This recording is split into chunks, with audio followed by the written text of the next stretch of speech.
Hey guys, it's Jello, and today I wanted to make a video somewhat disguised as an educational video. Maybe I should wear glasses for this video.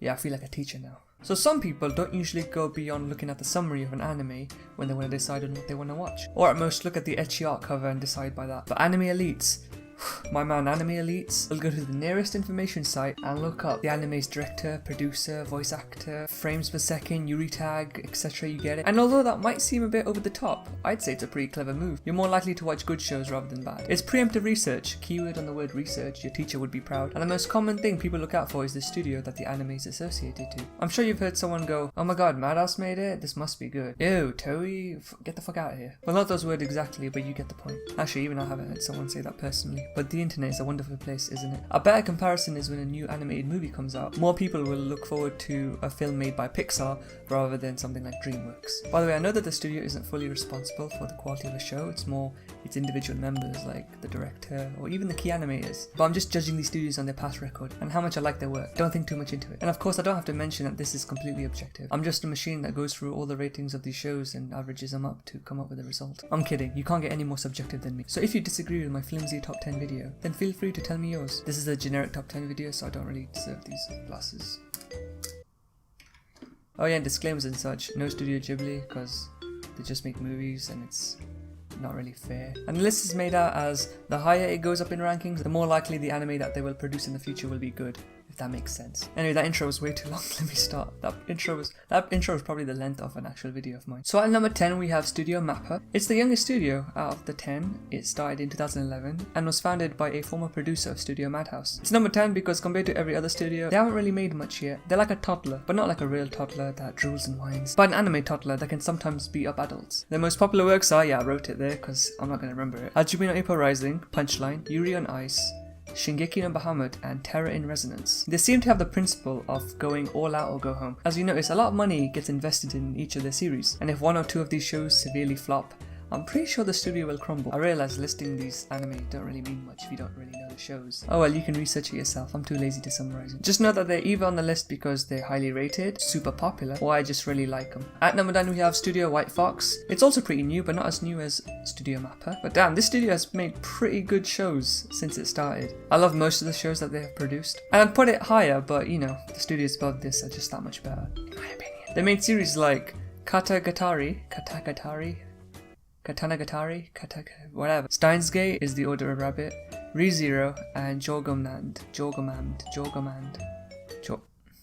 Yeah, it's already a pretty strong lineup, and this is just a few that I picked out. At number 8 we have Ufotable, or is it Ufotable? I like Ufotable better. I'm probably saying it completely wrong, but whatever. I can already imagine Ufotable fans throwing body pillows at me because I didn't rank them that high. But hear me out. Although this studio has been making anime for a while, they've made as much shows as Studio Mappa. But why is this studio ranked above Mappa, you wonder? Well, young weebs, let me tell you. Ufotable has become incredibly popular since 2010, because since that time, they developed the technology to make one of the best looking shows. Hell, Fate Zero, an anime they made in 2011, will still top most shows in terms of animation. Their most popular works consist of Fate Zero, Fade Unlimited Blade Works, God Eater, and Tales of Zesteria. Alright, if you see an average anime, you'd notice that the CGI looks kind of shoddy, but Ufotable has pretty much mastered the arts. Even if the shows that they make aren't your cup of tea, you could at least appreciate the visuals.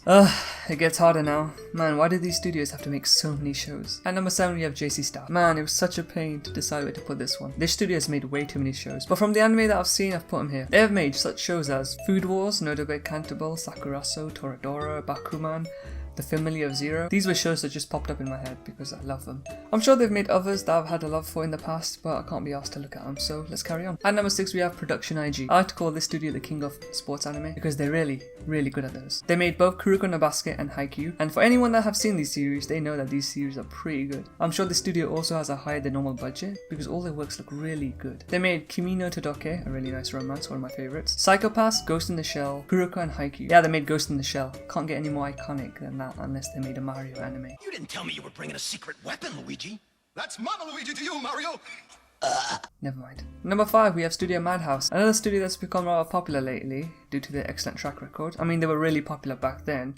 I can't be asked because I could make an entire video dedicated to Madhouse just from their sheer history. But, you know, since the last 5 years, they've been doing pretty good. And by that I mean Hunter x Hunter and One Punch Man. But there are a few elements that set the studio a bit back, just like JC Staff. Due to the sheer amount of shows they made, they were a type of hit and miss studio. It's a flimsy ranking system, but the studios that are ranked above here are a bit more consistent than Madhouse. But they made amazing shows and that's why they're ranked at 5. They made CardCaptor Sakura, Death Parade, Hajimme no Ippo, Hunter x Hunter and DeathNote, and of course One Punch Man. They've made other shows that you've all probably heard of, but that's the ones that popped up in my head. And another thing I can appreciate them for is that the amount of variety that they have on the shows that they make. I'm sure they've covered almost every genre, from psychological to slice of life to sports about running. And number 4 we have Sunrise. These guys made a shit ton of shows, so I couldn't be bothered to look up what they've made.